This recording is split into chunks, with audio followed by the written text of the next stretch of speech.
welcome to another video. This is Raw Deal and this is Yakov. Today we're going to discuss a very important topic. In fact, this may be one of the most important topics I will discuss on this channel. So this is how important I consider it to be, and luckily, at least for this channel, this is one of the first videos. So hopefully it'll be here for a while for the posterity to see and benefit from, and hopefully improve their life. Today we're going to talk about relaxation and what that is and why it's so needed in the current society, especially in the current Western society, where I imagine most of the people watching this video are going to live. And basically how to do it right, because as I will hopefully show you, most people, I'm talking 99 point and a long row of nines percent of people are phenomenally stressed. And I don't just mean stress in the kind of a popular culture or, you know, like a little listicle you might read or blog article somewhere. I mean stress in a much deeper and kind of a profound way. So let's begin talking about it.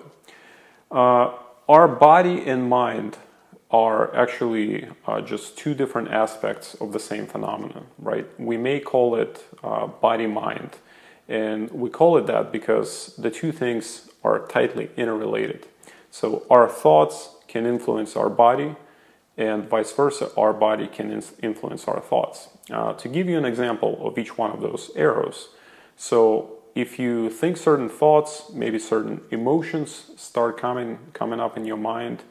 If you have sharp enough consciousness, right, a lot of people don't, so that's why they don't notice it or they don't believe this until they actually are able to sharpen their attention and their consciousness enough to actually feel it. But any kind of emotion or thought will be accompanied by manifestations in your body.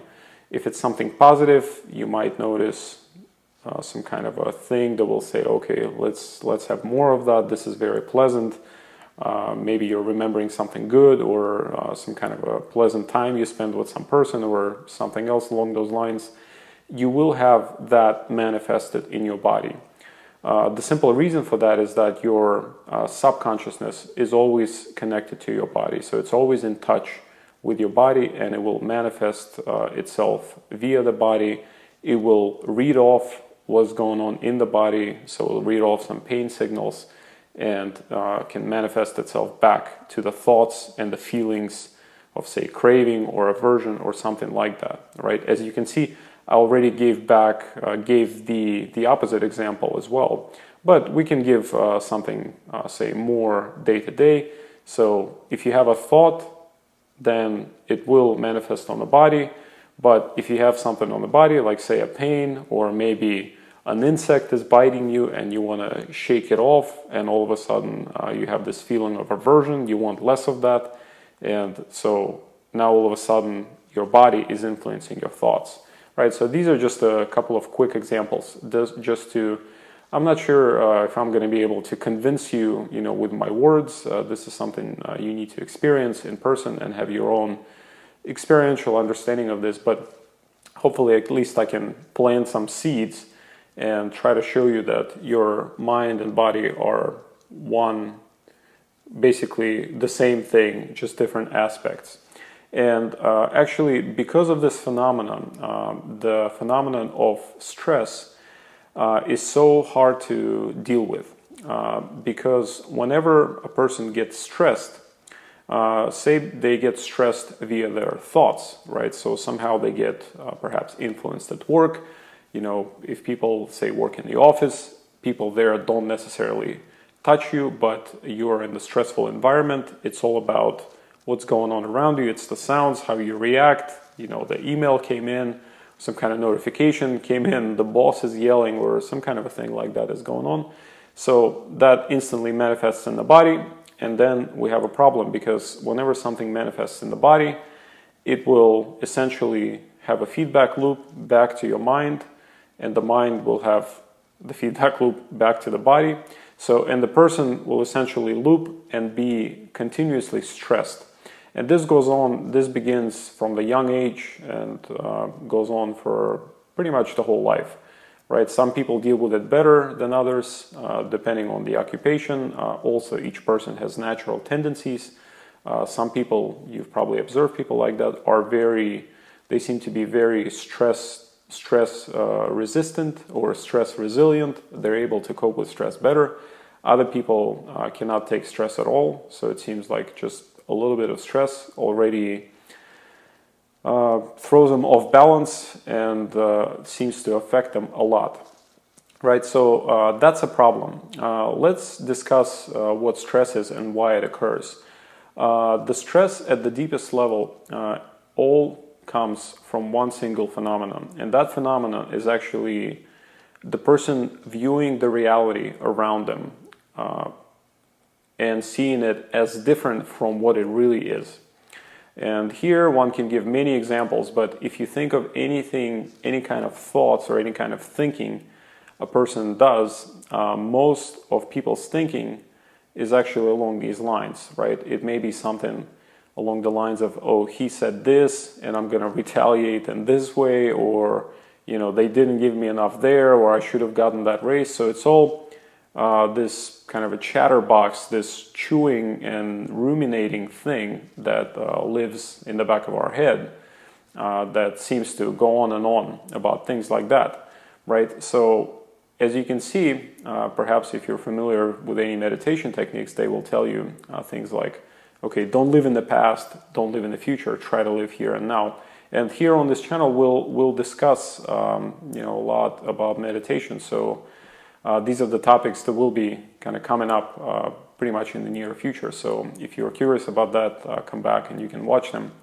But going back to our future and the past points, people will either live in the past or in the future instead of living now.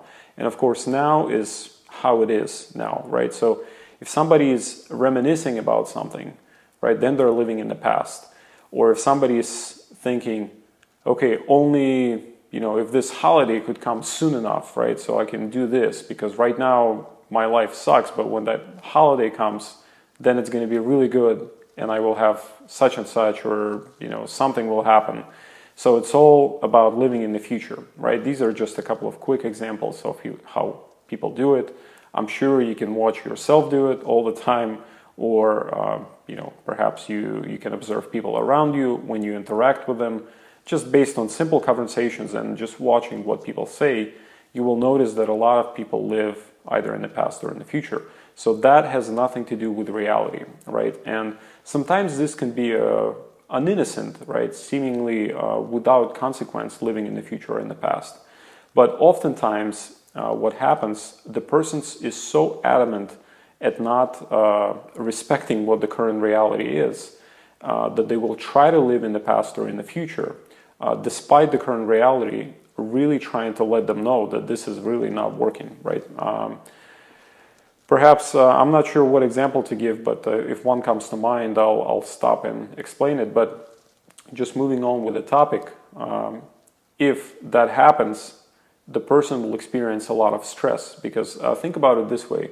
If you have say a puzzle of some sort, right, each piece needs to fit next to another piece perfectly to form the correct picture, right? So, and if all the puzzles are how they should be, and then there is this one adamant piece that, say decides that it's going to flip, right? Okay, I'm not going to lay flat like this with this side down. I'm just going to rotate 90 degrees or say 180, or just do something so I'm not fitting there exactly correct. Now, the whole picture is ruined. And in this case, if reality is how it is, but there is this one person with his ego mind, or it's a he or she, it doesn't matter, it happens obviously completely irrespective of gender, and with this ego mind somehow is spinning and thinking that, okay, my reality is this, right? So it doesn't realize that the reality is actually how it is. That's the definition of truth. Truth is just what is, right? It's out there, and this person has a cloudy vision. So imagine if they're looking at the reality through a glass, that glass is cloudy, right? And in fact, in yogic and meditation, say Zen Buddhism, or most other kinds of kind of self-development methodologies, when they talk about seeing reality how it is, that's kind of what they're talking about. They're trying to get at saying that one needs to clear this prism, this glass, through which he or she is looking at the world. Because this prism or a glass, the fact that it's dirty, it's not clear, it has a hue, it has a coloring, right? So it's coloring one's perception of reality. It's causing suffering, it's causing problems. Because the person who is having his or her view of reality colored is going to suffer because his or her view is not in the alignment with how things are actually are in the real world, right? Whatever aspect of real world you could think of, right? Whether it's relationships with other people, whether suppose it's his or her body, right? So it's one can probably come up with examples of a person not seeing the reality for how it is, right? Say a person thinking that, say we humans are, perfect meat eaters, or, we're predators because we have fangs. You hear arguments like that.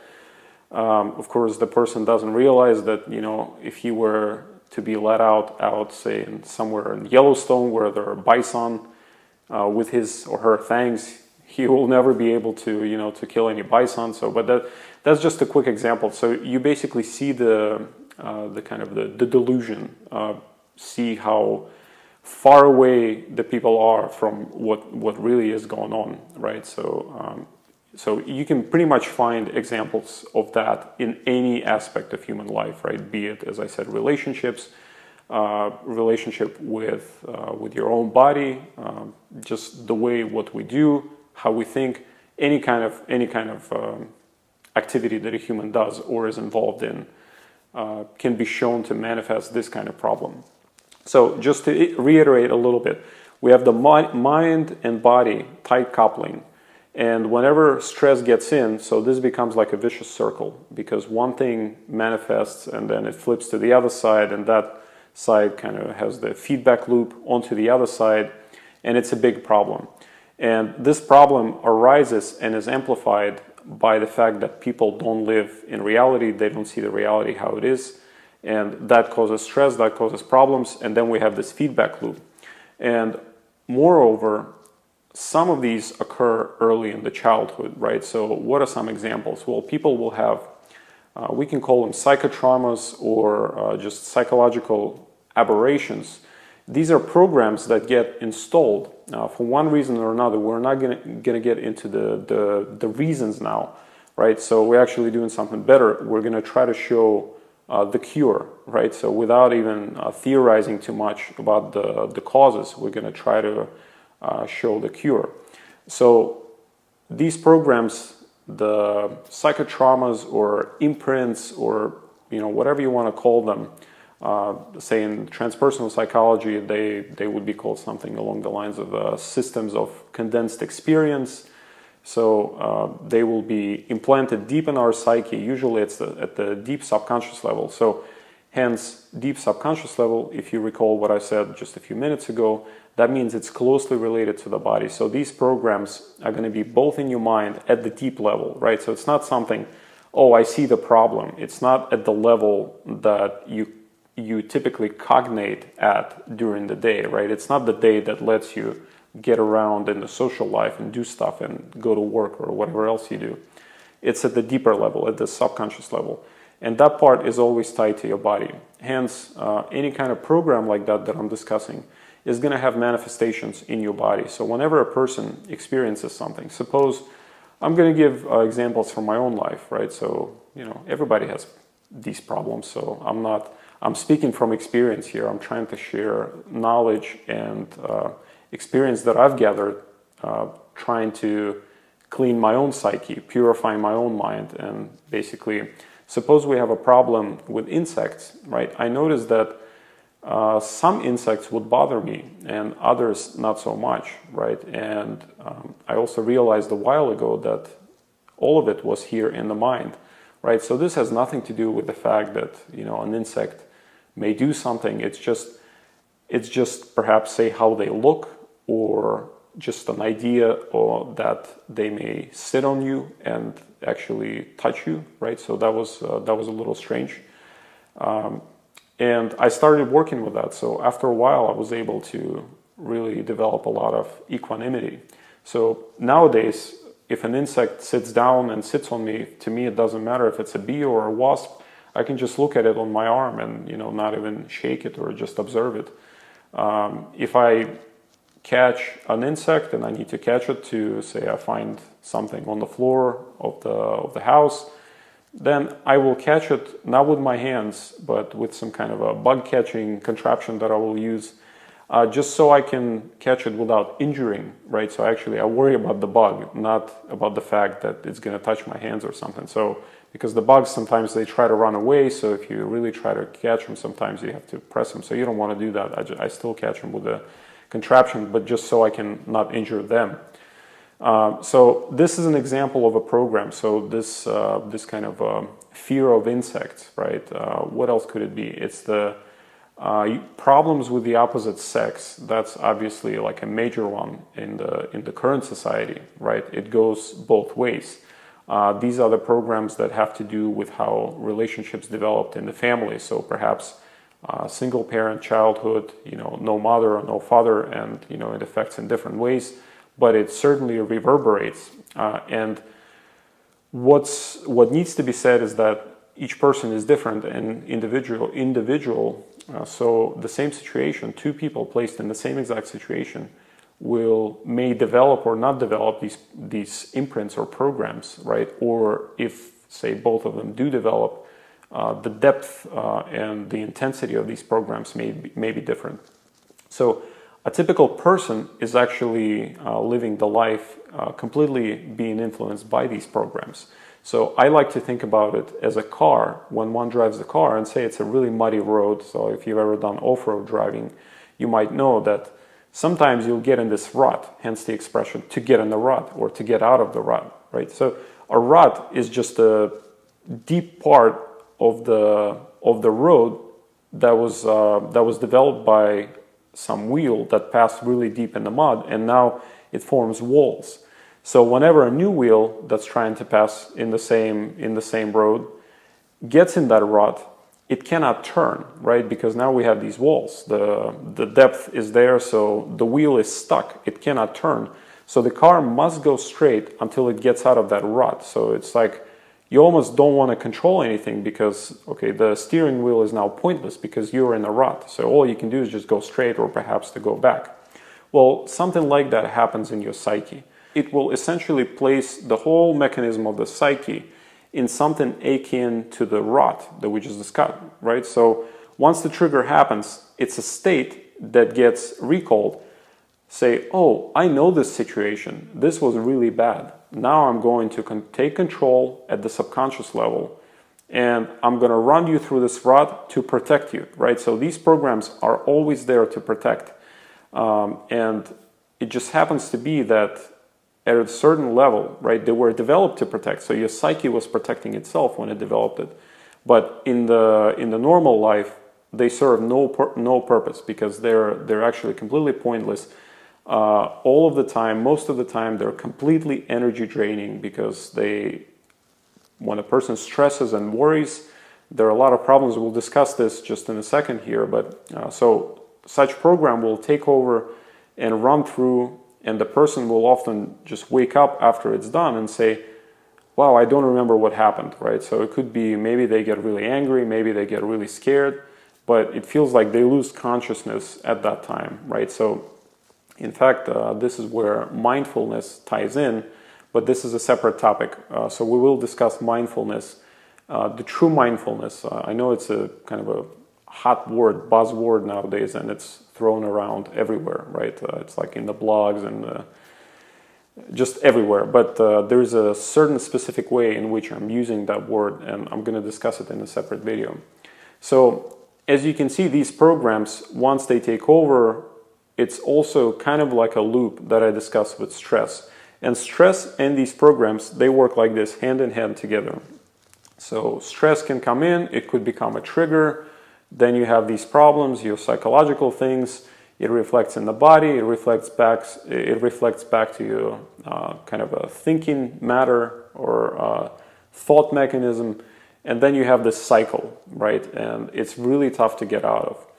So on the body level, the stress is bad because it's overloading your body, first the hormonal system, the muscles, right? We discussed that our subconscious is always connected to the body at the deepest level. Like think about it as the lowest part of your brain, right? It's controlling how you move. It's controlling what the organs do. So all of that's subconscious. And whenever the stress is at that level, so obviously it's going to affect body because it has deep connections, right? That's what it's there to manage. And if you have stress that's passed down to that level, all of a sudden you have problems in your body. So you can have problems with your hormonal systems where hormones go out of whack, right? For, women, I mean, there are numerous ways how it could manifest from, the kind of the monthly period as being out of whack, just emotions. I'm talking all kinds of ways. Like it's probably easier to say how this could not manifest than to say how it could manifest, right? Because we can probably write a really thick book about all these negative things, and we can use just a small piece of paper to write how it should really work in ideal when everything works great, right? So it's kind of, if you've read Leo Tolstoy's Anna Karenina, the beginning of it says something along the lines of, every happy family is happy in the same exact way, whereas each unhappy family is, unique in its unhappiness, and there are millions of ways in which an unhappy family can be unhappy. So it's exact same situation here. When everything works, when there are no imprints, when the mind is pure, when the person has purified everything, the mind matter is pristine, then it's pretty much the same for every such person, like what it looks like. However, whenever there is a problem, there is a whole variety of problems, and they all seem to manifest. It's like a different hue, and there are millions of these colors that could manifest. So, and could be really tiresome to just try to enumerate all of them, so it's a waste of time. We just say that here are the problems, each one can have them manifest differently, and let's actually get to fixing them and talk about how we can fix them. So back to our topic. So these things at the body level can cause all kinds of havoc, right? They wreak havoc at the hormonal level. Another big problem is some of the muscles will stay tense because stress a lot of times, suppose you have a young child and maybe a car passes by and honks a little too loudly and the child goes like this, right? It's a natural reaction. They do kind of like this. It's a spooky thing. So what we try to do, we try to protect our neck, perhaps, make it a little tight here so it's a little safe. It's a natural biological reaction. But now, if it so happens that there is an imprint, right? So the child and his body remembers this. So for the rest of his or her life, I'll say it's his life, he may need to do this. And now this will be at the completely subconscious level. And because the person lives with it for so long, he doesn't realize that for his whole life, he's been so tense here that his whole posture changed, right?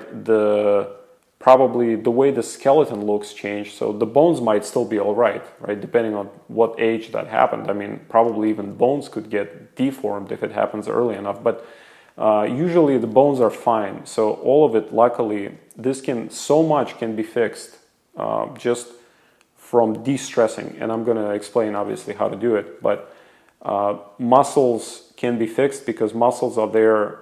Muscles is what gives shape to your skeleton, right? This may sound weird, but when people have flat feet or some other problems, actually people don't realize that flat feet, the bones are fine. Like each bone, if you compare it to the bones of the person who doesn't have flat feet, geometrically the bones are fine.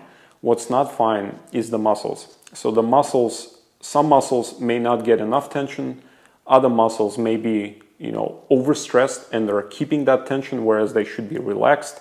So it's one of the two, right? Either the muscle should be a little more tense and it's not getting enough tension, it cannot tense itself, so the signal from the brain actually is not able to do that, or it's the opposite thing, where the muscle needs to relax, but it's not relaxing because it's too tense. So in the example I just gave, in this example with a child who is doing this kind of a turtle thing with his shoulders and his neck, that's obviously too much tension. So if you feel tension here, then it's definitely a problem. So during the day, it doesn't matter how much you sit, doesn't matter how much you do, what you do, if you work in the office, you should never feel tension. If you're completely relaxed, you can sit for a long time.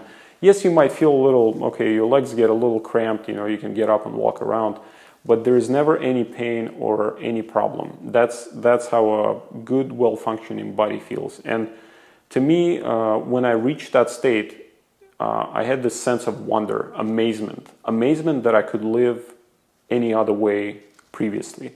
Because once you try and see some of the results of the techniques that I'm going to give here in a second, you will be incredulous, because I certainly was. So let's get back to the topic just to make sure I don't miss anything. So we're discussing how stress affects us on the body level, and so one of the ways to address that, right? So if we have this vicious cycle, mind, body, and both things are stressed, the question is, well, what can we do, right? It would be fine if one thing was stressed, then perhaps if we de-stress the other, we can affect the stress thing and kind of relax and decrease the stress that way. And this is sort of what we're going to do, right? So we're going to try to let our mind separate from our body for a bit and try to relax that way, right? And these techniques, they're actually yogic techniques. So I'm going to give you two what are called asanas, right? So the poses, from Sanskrit, that's a pose. So two asanas. One is going to tense you first, right? So it's a asana that's going to create a lot of tension. You will create tension in your body, and that tension is needed. Think of it as you need a little poison to cure yourself from the other poison. So as strange as it sounds, you're stressed and tensed. First, we're going to apply even more tension, right? So this is like a kind of a hammer hitting something, trying to make a hole somewhere.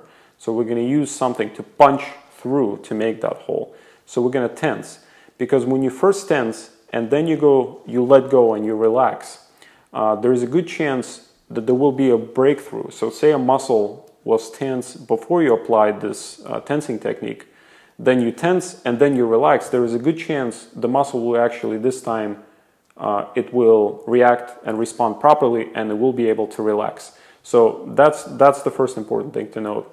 And then, of course, even if it doesn't relax, then we're going to apply the second technique, and we're going to actually make it relax with our mind. So we're going to apply our mind and try to relax our body. And in turn, once the body relaxes, it will feed itself back to our mind, to our thinking matter, and be able to relax that. So we will try to use this mind-body feedback loop to our advantage, right? So it was used to our disadvantage to stress us. We're going to try to reverse that and use it to our advantage to distress. So what are the techniques? First of all, at the end of the video, I'm going to have a few-minute demonstration, right? So of the actual techniques and how I do them. The first thing is called Naukasana. Naukasana from Sanskrit is the boat pose, right? The so-called boat pose, because the person lying down on the floor looks a bit like a boat, because he's lying down on the back. The front part is raised up a little bit, so the head kind of looks up, and the legs are raised a little bit. So just at most 1 foot. It doesn't have to be high. It needs to be just a little bit. The legs and the head and the upper back raise up a little bit, so body touches the floor in the pelvic area, right? So that's the Naukasana, and what we do, we lie on the back, and as we breathe, we come down. So breathe through the stomach. It's the so-called stomach breathing. So that means if you're lying down, your stomach goes up and down, right? It's not your the rib cage or these collarbones, the upper breathing. So it's fine if you want to do the full yogic breath, that's also fine, but just make sure these are deep breaths and you're calm.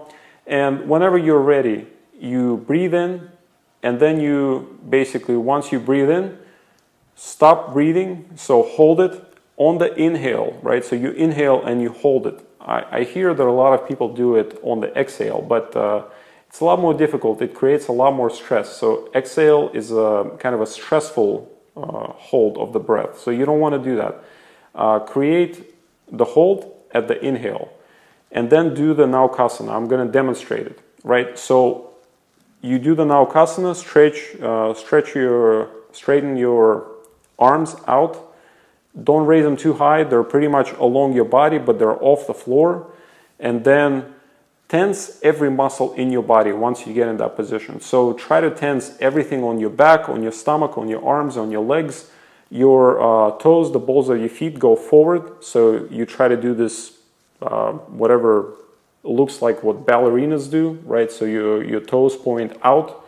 So you try to stretch out and you tense. You hold it for 10, 15, or however many seconds. You know, you can start from 5 and then kind of work up. Sometimes I do 30, 40, it depends. Each time is a little different. So, and then when you're ready, you relax and you slowly lie down. And when you lie down, you breathe again, you come down and just perhaps a minute or so, and then inhale again and do another set. So another repetition of the same thing. You do this about 3 or 4 times. It takes, I don't know, maybe 2, 3, 4 minutes. Right, so that's the first step. The first step is tension. We create tension in the body. The second step is the relaxation. So how to do the relaxation? It's the so-called Shavasana, right? So Shavasana is sometimes called the dead man's pose or just the relaxation pose, but it's basically, it looks like the person lying down on the floor with the arms spread out to about 30 to 45 degrees from the body. And the legs are also spread to about the same angle. Usually the legs are a little less of an angle from the line, symmetrical line of the body. So, and you're lying down. So a lot of people, I'm not sure what they do or how they do it, but I'm going to tell you what I do that gives me really great results. So in Shavasana, when you lie down, so you pretty much go into Shavasana after Naukasana. So once you do your last set of tension, when you lie down, now we're switching immediately back. You don't move your body, but you essentially just spread your legs and arms out just a little wider than before. And you are onto the second part. So the second part is Shavasana. You close your eyes in that position and you begin moving your attention from the toes on your legs up one leg via calf muscles, via your thighs, and each muscle and each part of the body you encounter, you give it a command to relax, right? And once you train yourself, you will notice that just the same way as you can have, your brain can send a signal there to tense something, same way you can send a signal to relax. Those are two different parts of the nervous system, but you can actually feel the signal to relax go in if you have enough attention and enough sharpness in your kind of in your consciousness to observe that, right? So you will work up to that. I'm sure you will start feeling that and experiencing it as well. So you relax that, and you can do that with the same leg. I'll move over to the pelvic area, the stomach, the chest, the arms. So here the order doesn't matter too much. Except one thing you should try to do is practice this with the same order every time, so you have some kind of a system for yourself, so you don't forget some body part, right? So it's fine to start from the top of the head and then move down. That's fine, and it's fine to start from the legs. I start from the legs, so that works for me. Maybe sometime I'll try with the head. I'm sure it will work the same way.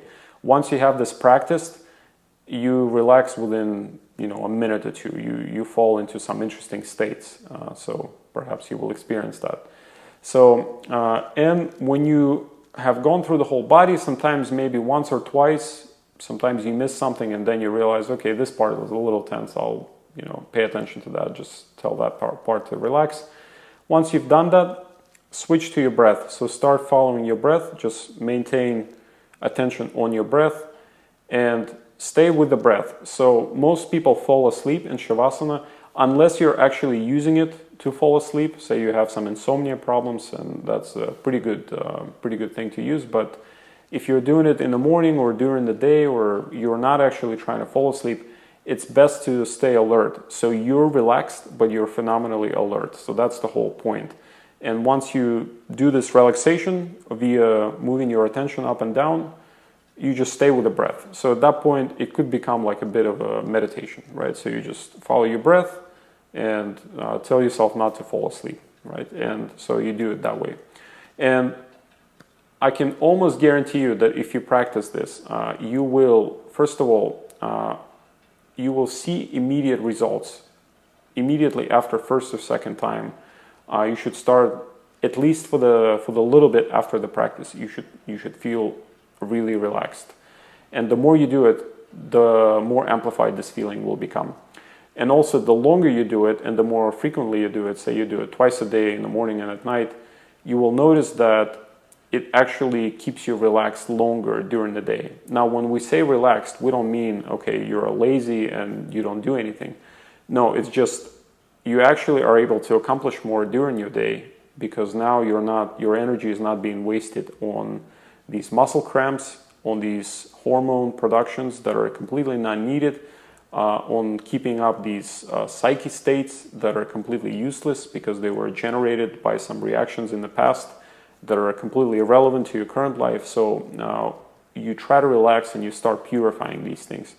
So essentially this video is part, I'm not sure if I think we discussed some yogic techniques here on this channel already, but this may be an introduction. But out of whole spectrum of yoga exercises and techniques, I consider these two, just this sequence, I guess you could call it even a kriya, right? So kriya is a sequence, a pattern, to be the most important. I think if the person borrows or does anything from yoga, this is what they should be doing, right?